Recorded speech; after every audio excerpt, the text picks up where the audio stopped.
आज पहाटेच्या सुमाराला कोल्हापुरातील विश्वपंढरी ते हॉकी स्टेडियम रोडवर एका तरुणाचा मृतदेह विजेच्या खांबाला बांधून ठेवलेल्या अवस्थेत आढळला होता.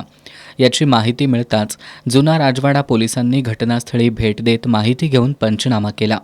पोलीस तपासात सिद्धू शंकर बनवी असं त्या मृत तरुणाचं नाव असल्याचं निष्पन्न झालं. मूळचा कर्नाटकातील सिद्धू बनवी हा वाशीनाका परिसरात राहून मजुरी करत होता. सिद्धू आणि मनीष राऊत हे दोघे जेवायला एकत्र गेले असताना तिथं सिद्धूनं मनीषला शिवीगाळ केल्याच्या रागातून मनीषनं सिद्धूचा गळा आवळून खून करत त्याला विजेच्या खांबाला बांधून ठेवल्याचं पोलीस तपासात निष्पन्न झालंय. स्थानिक गुन्हेन्वेषण शाखेच्या पोलिसांनी सीसीटीव्ही फुटेजच्या आधारे अवघ्या 6 तासांमध्ये या खुनाचा छडा लावत मनीष राऊत याला अटक केली आहे.